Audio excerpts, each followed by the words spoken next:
მოგესალმები დიდს, პატარას, ახალგაზრდას.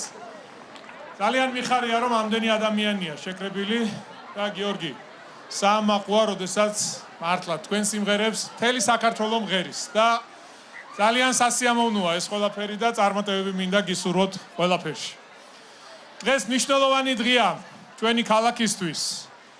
ჩვენ დილით დღეს მეფე ერეკლე მეორის ძეგლი გავხსენით აქვე, რაც საამაყოა თითოეული ქართველისთვის, ყველას, ვისაც უყვარს, ვისაც უხარია ქვეყნის განვითარება, წინსვლა, აღმშენებლობა, შვიდობა, სიმშვიდე, სხვანაირად შეუძლებელი იქნებოდა და დღეს საღამოს გვაქვს შესაძლებლობა აქვე არსებული სივრცე, რომელიც წლების განმავლობაში მიგდებული, გაუბედურებული იყო დღეს ყველანაირად მოწესრიგებული, განახლებული, რეაბილიტირებული, გამწვანეებული, ახალი პროექტის პარკლებში, ახალი ხელმცენარეები დაირგო ბავშვებისთვის, მოეწყო შესაბამისი სივრცეები, ატრაქციონები, ყველა თაობის ადამიანისთვის არის შექმნილი გარემო იმისთვის, რომ დაისვენოთ, გაერთოთ, ივარჯიშოთ და ასე შემდეგ. ვიღაცები გამოდიან და იძახიან, რომ ჩვენ თუ მოვალთ ქალაქის ხელისუფლებაში, ყველაფერს გავაჩერებთო. გაფიცვებს მოვაწყობთო.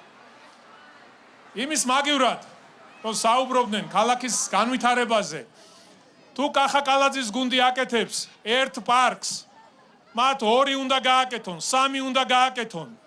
თუ ჩვენ ვაშენებთ 10 საბავშვო ბაღს, ისინი უნდა გამოვიდნენ და იძახოდნენ, რომ ჩვენ 20-30-ს გავაკეთებთ. მაგრამ ამის არანაირი რესურსი არ გააჩნიათ. ერთადერთი გუნდი ვართ ჩვენ, ვისაც შეუძლია ღირსეულად მოუაროს ამ ქალაქს, მოეფეროს და მოესიყვარულოს. ჩვენ რა თქმა უნდა არ გავჩერდებით, გავაგრძელებთ ქალაქის განვითარებას, გავაგრძელებთ აღმშენებლობას და კიდევ ბევრი საინტერესო და მნიშვნელოვანი პროექტი განხორციელდება ჩვენს დედაქალაქში. ჩვენს თბილისს გაუმარ? გაუმარ? ჩვენს გამარჯვებას გაუმარ? გაგიმარჯვოთ. მე თავს აღარ შეგაცხენთ. გიტოვებთ გიორგის ჯგუფ ურსას და სასიამოვნო საღამოს გისურვებთ. დიდი მადლობა. დიდი მადლობა ბატონ კახის და რა თქმა უნდა წარმატებებს უსურვებთ მას და წარმატებებს უსურვებთ ჩვენ დღევანდელ კონცერტს, რომელიც